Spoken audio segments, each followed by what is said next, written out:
आप कैसे काम कर रही हैं, आपको आराम करना चाहिए, तो मैं आपकी देखभाल कर ले आया। आज से आप आराम करो, ये काम करें। अरे भाभी आप काम क्यों करें? मैंने सुना था आपकी तबीयत ठीक नहीं है, आ गई हूँ, अब मैं काम करूँगी। हाँ सुनीता, कुछ दिनों से मुझे बहुत थकान रहती है और मुझे बहुत स्ट्रेस भी होता है। चलो अब मैं आ गई हूँ, मैं ही काम करूँगी, आपको काम करने की जरूरत नहीं है। अरे रमेश की मम्मी, मैं सब्जी ले आया। सुनिए, मुझे आपसे कुछ बात करनी है। बोलो। पिछले कुछ दिनों से मुझे महिलाओं वाली समस्या दोबारा हो रही है। पेट के नीचे हिस्से में मुझे बहुत दर्द रहता अरे है। ये दिक्कत तो तुम्हें कब से चलती आ रही है, इसमें नया क्या है? पर नीचे से खून भी आ रहा है, मैं किसको बताऊँ? ये तुम्हारी औरतों की दिक्कत है, तुम अम्मा से बात करो, हमें मत बताओ। शादी आपसे की है तो अम्मा को कैसे बताएं? तुम्हें अम्मा को ही बताना पड़ेगा, हमें कुछ नहीं पता। अम्मा जी क्या कुछ है? अम्मा जी मुझे आपसे कुछ बात करनी है। अम्मा जी कुछ दिनों से मुझे बहुत कमजोरी रहती है और बिल्कुल भी ठीक नहीं लगता और फिर निचले हिस्से में बहुत दर्द भी रहता है। बच्चा क्या हुआ है, तुम्हें ये सब तकलीफें बढ़ गई है। हमें भी 8-8 बच्चे किए थे हमने अपने जमाने में, तुम्हें 4 बच्चे क्या हो गए? तुम्हें तो लगता है तुमने ज्यादा कर लिया है। कुछ नहीं है, दूध वगैरह कुछ खा लो, सब ठीक हो जाएगा।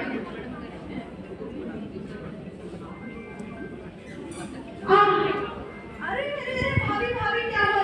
भैया सुनो, देखो भाभी क्या हो गया? अरे भैया क्या हुआ? हमारे घर में। अरे अच्छा छोड़ो, बुला के अच्छा, आया। अच्छा दीदी भाभी तुमको क्या हुआ? तुम्हारा देवर तुझे बुलाने गया था? मुझे बहुत दिनों से बहुत थकान रहती है, नीचे आंखों से खून भी बढ़ रहा है और गंदा बदबूदार पानी भी। अच्छा कमला, मैं तुम्हें कितने दिन से कह रही हूँ कि डॉक्टर को दिखा दो, तुम लेकिन दिखा ही नहीं रही हो। भैया चलो आज कमला को डॉक्टर के पास आज ही लेके चलो। ठीक है, आ जाओ, अभी आके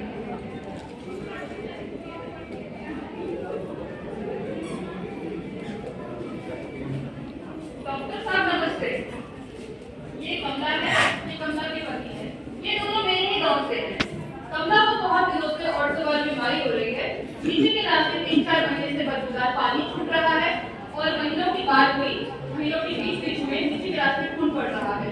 इनको कितने दिन से कह रही हूँ कि डॉक्टर के पास ले चलो, लेकिन आज इनकी तबीयत इतनी बिगड़ी है तो वे आपके पास आए। कमला कितने बच्चे हैं तुम्हारे? ये 4 बच्चे हैं डॉक्टर साहब। तुम्हारे घर पर बात हुआ है? हाँ जी, 2 बार हुआ है डॉक्टर साहब। और ये जो गंदा सफेद पानी आ रहा है कितने महीनों से आ रहा है? 4-5 महीने हो गए डॉक्टर साहब। चलो ठीक है, एक बार हम गंगा की कुछ जांचें करते हैं फिर आपको बताते हैं।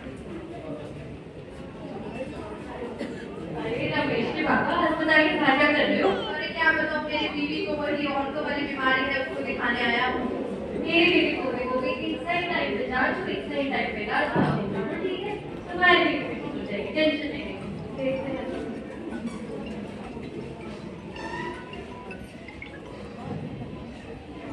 कमला की जांच की रिपोर्ट आ गई है और कमला को गर्भाशय के मुंह का कैंसर आया है। अरे डॉक्टर साहब क्या बोल रहे हो? कैंसर? हमारे चाचा को कैंसर हुआ था तो वो तो ऊपर निपट गए थे, कहीं हमारी बीवी भी? डॉक्टर साहब को पूरी समस्या तो फिर बच्चे का क्या होगा? कमला भाई साहब घबराने की कोई जरूरत नहीं है। कमला को अभी गर्भाशय के मुंह का जो कैंसर है शुरुआती स्टेज पर है। इसका आप कमला को बहुत सही टाइम पर यहाँ पे लेके आ गए हो। इसका सही टाइम पर अगर इलाज करेंगे इस बीमारी का इलाज संभव है। एचपीवी वैक्सीन नाम की एक चीज आती है जो कि टीका है, टीका लगाने से भी इस बीमारी का बचाव होता है। कमला तुम्हारी बेटियां भी हैं? जी डॉक्टर साहब, 3 बेटियां हैं। बड़ी बेटी की क्या उम्र है? 14 साल की है डॉक्टर साहब। ये तो बहुत ही अच्छी बात है, तुम्हारी बेटी की बहुत सही उम्र है कि इस उम्र में एचपीवी वैक्सीन का टीका लगवा सकती है। वो ये टीका लगवाने से हमेशा के लिए इस कैंसर से बचाव की सुरक्षा के चांसेस ज्यादा है। तो आप अभी अपनी बेटी को एचपीवी वैक्सीन का टीका लगवाना। अब मैं आप सभी को बताती हूँ कि गर्भाशय के मुंह के कैंसर के क्या क्या कारण हो सकते हैं, क्या उसके लक्षण हैं और कैसे हम इस चीज से बचा सकते हैं।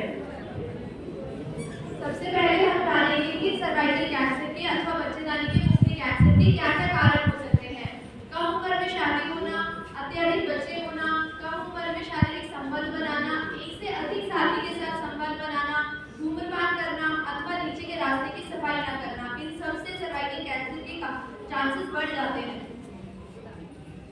अब हम जानेंगे इसके लक्षण क्या हो सकते हैं। इसके लक्षण हो सकते हैं नीचे पेट में दर्द रहना, लंबे समय से गंदा सफेद पानी आना, महीने खत्म होने के बाद भी दोबारा महीने आना, संपर्क बनाने के बाद नीचे से महीने आना, या महीनों के बीच में भी खून पड़ना, ये सभी बच्चेदानी के मुंह के कैंसर के लक्षण हो सकते हैं। अब हम जानेंगे गर्भाशय के मुंह के कैंसर से बचाव कैसे कर सकते हैं। इसके दो उपाय हैं। पहला होता है जांच करवाना, जिसका नाम है पैप स्मीयर की जांच। ये जांच 21 साल की उम्र के बाद शुरू होती है। 21 साल की उम्र के बाद हर 3 साल में एक बार ये जांच करवानी चाहिए। इसमें हमें बहुत ही जल्दी, बहुत ही शुरुआती की स्टेज में पता चल जाता है कि गर्भाशय के मुंह का कैंसर है या फिर होने के चांसेस है। दूसरा होता है एचपीवी वैक्सीन। एचपीवी वैक्सीन का टीका, जैसे कि हम बाकी टीका लगाते हैं, पोलियो वैक्सीन का टीका है, खसरा टीका लगता है, ऐसे ही HPV vaccine, human papilloma virus, इस एचपीवी वायरस के नाम से इसकी वजह से इस इन्फेक्शन से ये कैंसर होता है और हम इसका टीकाकरण करवा के इस कैंसर से मुक्ति पा सकते हैं। ये कैंसर एचपीवी वैक्सीन का टीका 9 से 14 साल की उम्र में लगता है और 9 से 14 साल की उम्र में इसके 2 टीके लगते हैं। 14 साल से अधिक उम्र में 3 टीका की डोसेस लगती है। इस तरह से हम कैंसर से बचाव कर सकते हैं। तो समझा आप लोगों ने कैसे सही समय पर टीका, बचाव, जांच व इलाज कराकर ऐसी सर्वाइकल कैंसर जैसी गंभीर समस्या को समय पर रोका जा सकता है। वह कमला जैसी मरीजों को ऐसी गंभीर समस्या से